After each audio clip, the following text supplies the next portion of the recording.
itu kita bakal masuk dulu ke round pertama, di mana round ini akan bermain di map Bermuda. Silakan.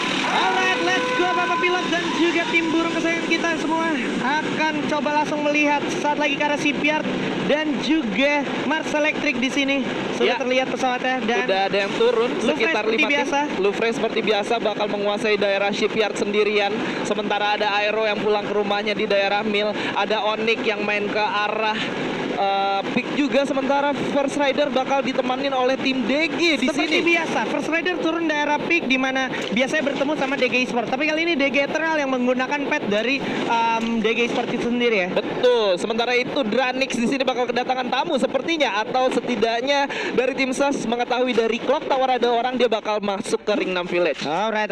Dan di sini boleh gue bilang teman-teman dari First Rider gak boleh bernapas dengan panjang. Kenapa? Sang Rising Star kita. Wow.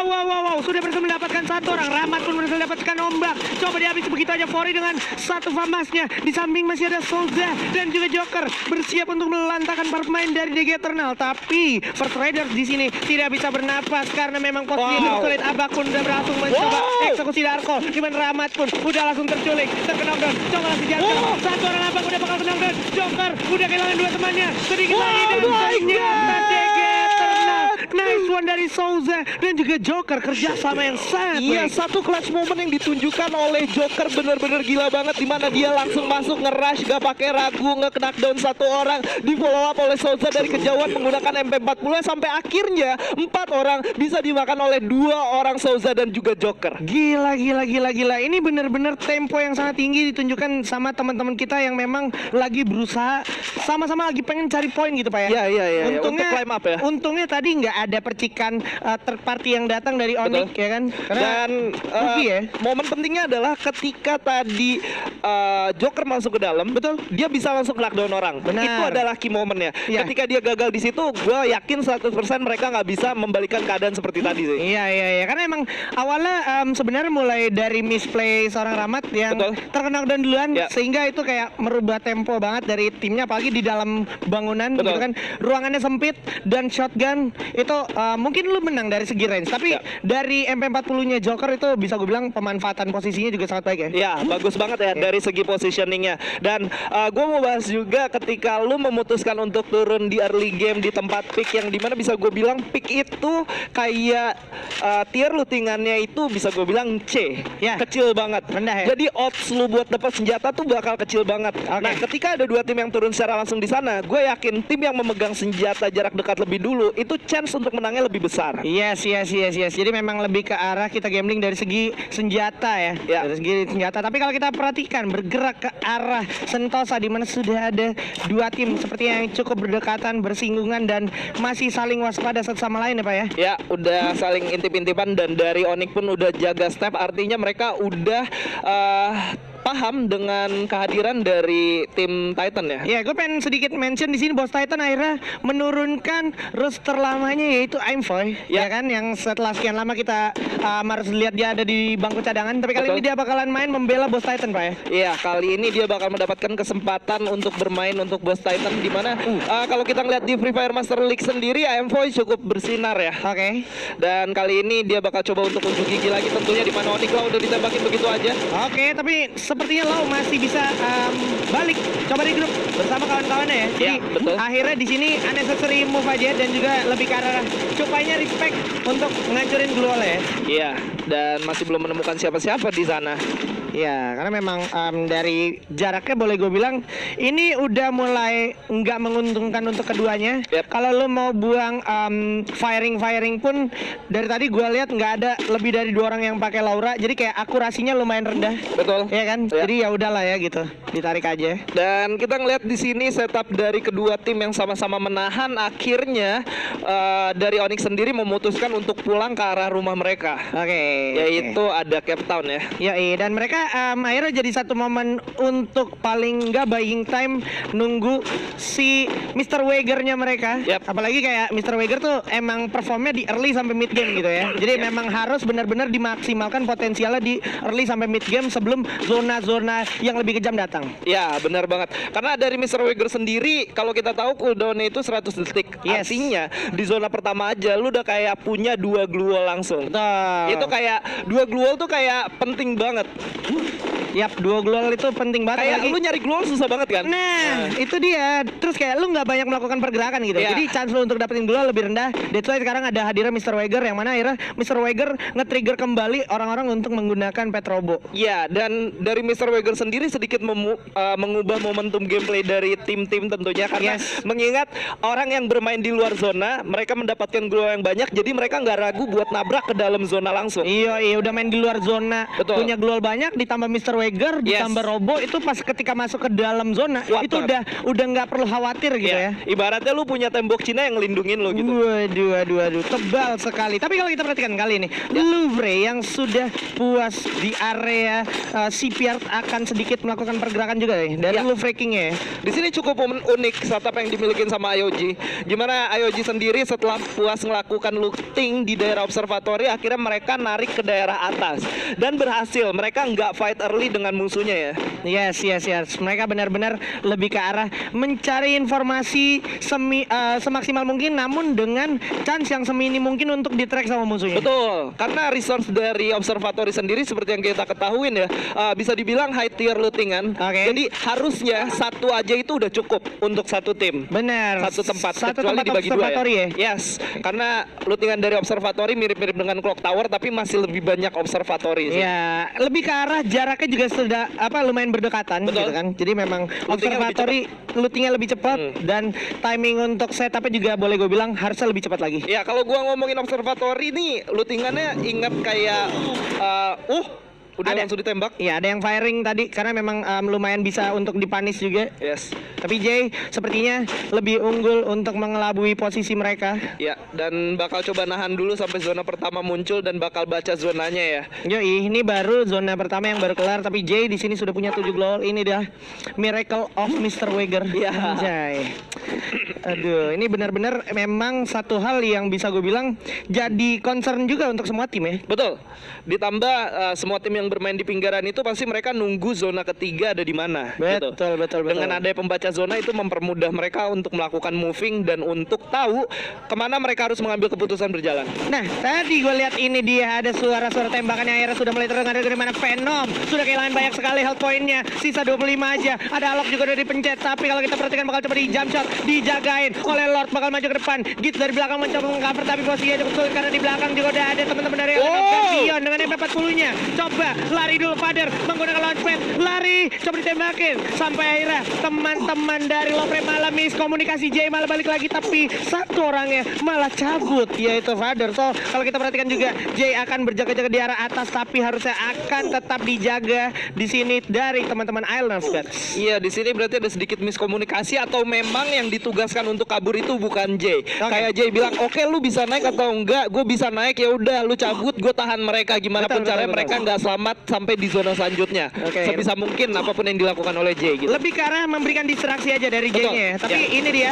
keadaan yang cukup sulit juga untuk Jay karena memang posisinya udah tertrack banget, sudah terfonis, nggak bisa terlalu banyak melakukan pergerakan, dan di sini bisa gue bilang Island of God juga harus ditantang dengan banyaknya resource yang akan dibuang gitu ya. Iya. Dan itu dia Dan akhirnya Jay Jay pun terkena down dan udah pasti ter-end begitu saja. So, Father akan menjadi lone survivors untuk di match bermuda kali ini. Menyisakan seorang Vader di sini, Iya. tapi tidak membuat harapan putus untuk Louvre King tentunya. Karena kita bisa lihat Vader sendiri udah memiliki resource yang cukup banyak.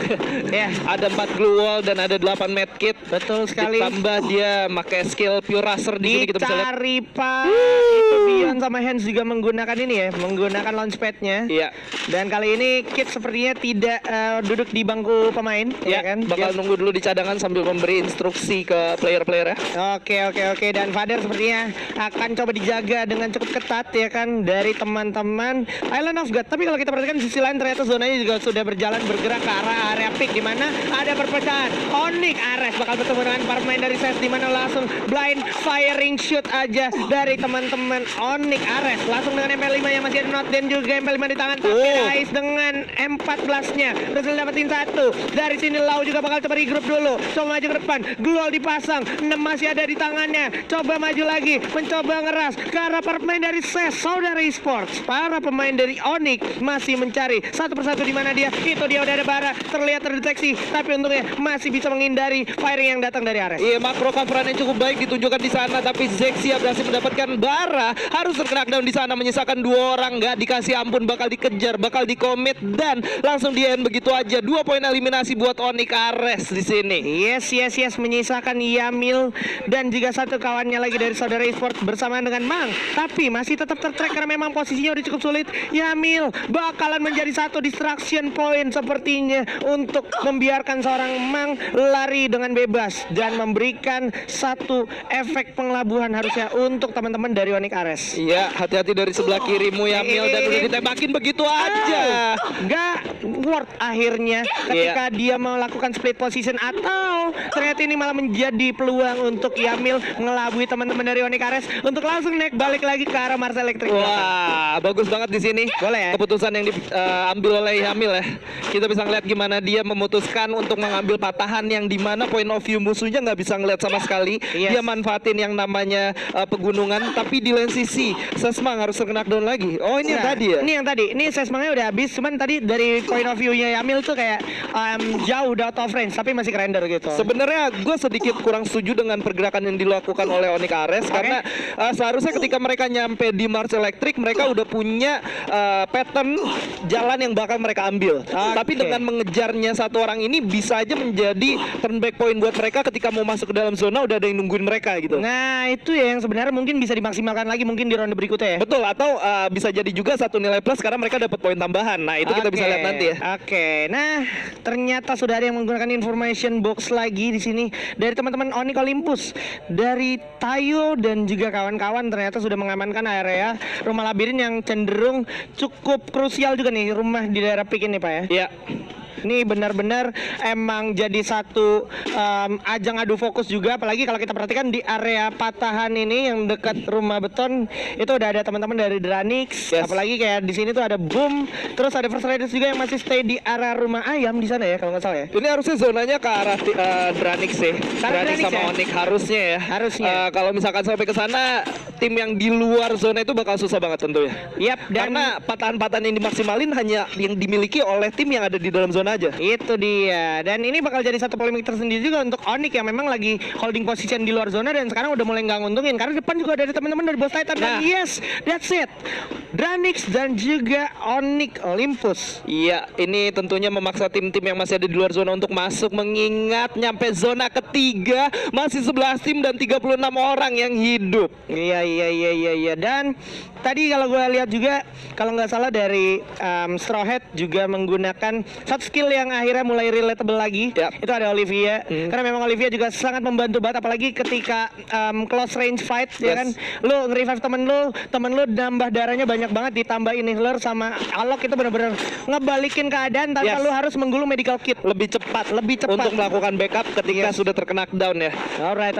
Dan di sini Boss Titan sepertinya harus terculik dari belakang karena memang tanpa sadar di belakang sudah ada penghuninya yaitu Ares. Satu persatu pun terkena dan begitu ya Cupai masih sempat revive tapi harusnya Empoy harusnya sempat tertolong juga mengingat di depan udah ada pemain dari Boss. Oh my god, Boss Titan not so good kali ini karena memang posisinya tersandwich dari depan, dari belakang, dari samping. Sudah ada Dranix juga dan juga Onyx di arah belakang itu Onyx Ares Pak. Iya, udah ditembakin begitu aja spray down ke arah glue wall. Ada 7 glue wall yang udah di pop out di sana. Bener-bener sulit banget nampaknya. Sementara Onyx Ares yang udah berhasil mendapatkan 4 killnya bakal coba mengambil jalur lain untuk masuk ke zona. Aura bakal langsung nabrak Boss yang tersisa satu orang aja. Ada Apollo di sana dan yes, posisi ke-11 untuk Boss Titan. Aura Esports bener-bener masuk dengan momentum yang mereka milikin. Oke, nggak sampai situ aja. Ternyata Aura nggak boleh menafas dengan lega karena udah ada teman-teman dari Onyx Ares yang memang bakalan coba ngotot masuk ke dalam zona. Di mana di depan udah ada Danik, di belakang udah ada Boom Esports. Ini bakal jadi momentum krusial lagi. Setelah Boss Titan tadi harus digempur habis-habisan.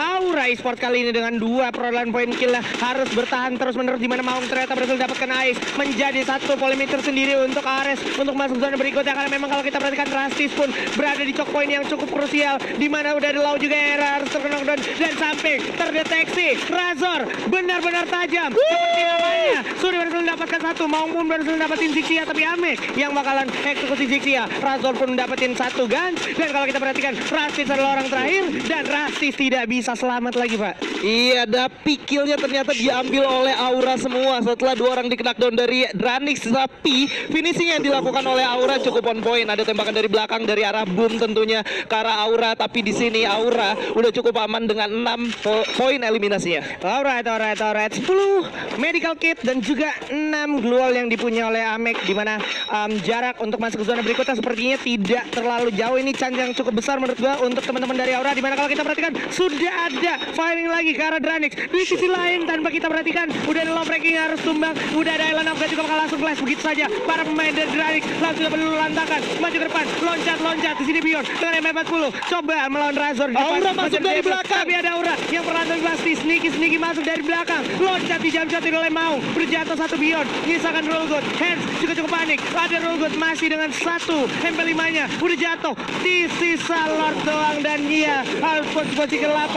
Nggak sampai situ, Aura is join the fight. Ini dia Aura yang bakal membakar suasana di sini, di mana P udah jatuh dan loncat begitu aja. Dranix 2 orang tersisa, apakah Dranix selamat? Masih ada Deadly? Tidak, ternyata because Aura is on fire. Yes, Aura lagi-lagi menjadi orang ketiga untuk kedua kalinya, berhasil mendapatkan Boss Titan, berhasil mendapatkan Dranix dan juga EOG di sini, dan mereka masuk into the next zone. Like what?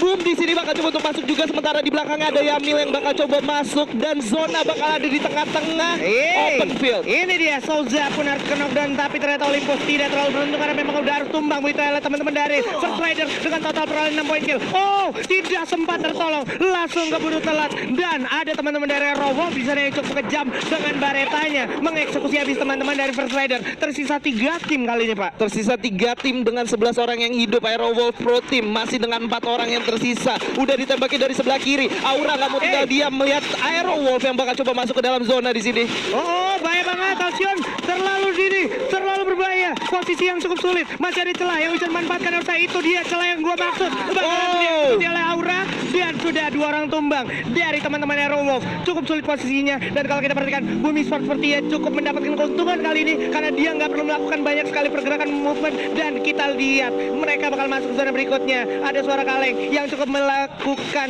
pergerakan ke arah kanan, memberikan distraksi, di mana Halcyon pun udah harus jatuh terkena oleh Playzone. Masih ada Lux dengan Grozanya bersiap mengarah ke arah Aura, di mana masih coba ditarik terus, masih coba ngegocek terus, bakal coba dihajar terus seperti Iya, udah ditembak dari kiri dan kanan. Amek berhasil mendapatkan nothing di sana, sementara Lux bakal coba melakukan reviving, tapi ada M79 yang udah dikeker, masih bisa survive tentunya. Ada covering fire dari belakang, langsung masuk ke depan, sementara Deadly bakal coba nahan posisinya, ngancurin glue wall yang ada, memberikan vision untuk teman-temannya dengan Moko yang dia milikin tentunya. Sementara itu Nothing, Heyu dan kawan-kawan bakal kesulitan karena glue wall yang mulai dicocokin satu persatu di sana. Alright, Boom kehilangan 1 orang ya, menyisakan 3 orang aja, di mana udah sisa 7 orang. Bakal coba langsung dilawan oleh Ori Sports yang sudah mengoleksi 12 poin kill, di mana Jazz berhasil mencolok seorang Strawet. 2 orang tersisa dari Boom, tapi ternyata Rowok yang harus puas di posisi ketiga, bakal melawan para pemain dari Aura. Langsung coba dimajuin sama para pemain dari Boom. 1 udah jatuh, dan gua rasa ini adalah chance yang cukup sulit karena memang sudah bakal berjalan. Dan yes, that's it. This is Booyah